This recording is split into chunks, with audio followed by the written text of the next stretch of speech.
انت اصلا وش يا والله ادنى وهي مد سؤال باي soo dhacaysa aan doonayay iyada lafteeda kusoo gabagabaysid oo aad nooga jawaabtid waxaan doonaynaa waxaa dhacday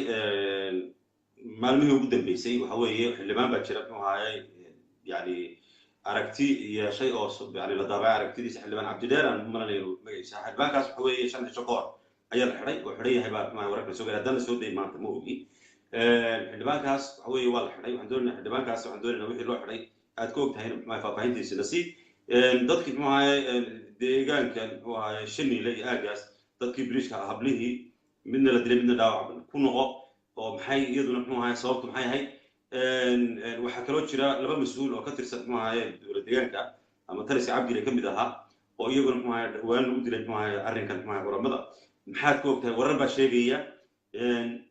yani qaab kale loo dilay bal yani dhibaatayta halka ka socota bal aan xusay نغسي معاك ما وركايسا عبد الملك ورته والله ما هدسنتahay hadaan ku horeeyo waa su'aalo muhiim ah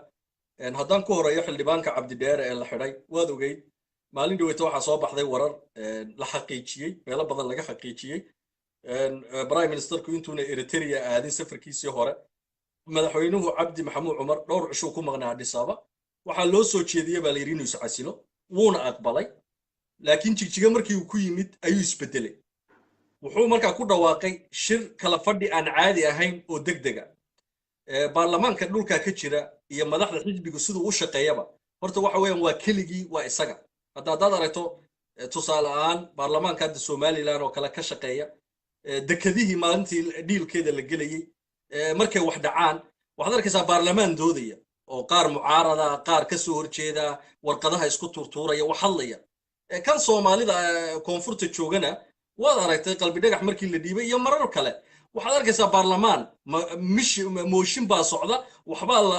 karkaraya waa mucaarad iyo muxaafid ba waa arkaysaa cidii doontaa guud si xor u hadlayo baarlamaan si xor u hadlaya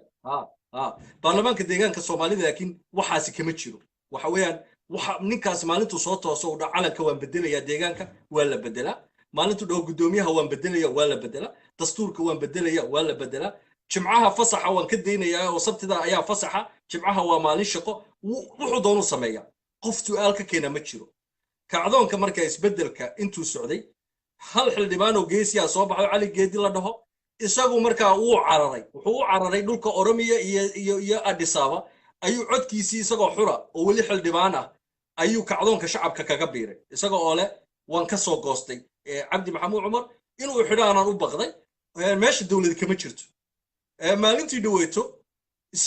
iscasilaada meeshii laga sugaayay xildhibaanadiiba uu isugu yeeray 2 saacadood bay banaanka joogeen 2 saacadood kadib markay gudaha soo galeenna waa markuu Geetaajo uu ka sheekeynayay Geetaajo uu maanta dhan ka sheekeynayay waa la igu shaqaysan jiray dawladda sir baan ka hayaa black box baan ma taqaana ku hayaa xildhibaankan Cabdi Dheer la dhaho markaa oo gurac madaale laga soo doorto afdheer ku zoonka ku yaala wuu xanaaqay يعني nin aqoon la ayuu eegyahay oo aan u yaabay sababta uu deegaanka waxa weyn dadku kama wada qixi karayaan heerka uu meesha ugu jiray laakiin furku tuurtay warqad dheer buu qoray uu meediada uu ku faafiyay saxay hoggaanka baarlamaankana uu diray oo next day ama maalintii labaad isku soo noqonayay uu leeyahay war isbedel baa Itoobiya ka socda isbedelka ka socday saan ula janqaadi lahayna kama hadlayno muxuu yahay ma taqaana baarlamaankan la afduubay warqadii markii lagu faafiyay warbaahinta iyo meediada iyo social meediada aroortiiba ninkii waa la kacay habeenkii waa la xidhay xabis baa la geeyay waxa cajiiba marka dadka maadaama hadda aan la dhihi karin qofku waa oon la fiyo waa oonagiyo waxa lagu eedeeyay inuu yahay ma taqaana Geetaajo buu shaqeynayay baa lagu eedeeyay marka ninkaas wali waa xidhan yahay meel la geeyay lama yaqaan waa ninkii sirdoonka waa ninkii sirdoonka Geetaajo buu u shaqeeyaa baa lagu eedeeyay marka hadda ninkaasi taas uu xidhan yahay sabab uu xidhan yahayna lama garanayo waxa kale oo iyaduna jirta arinta haraga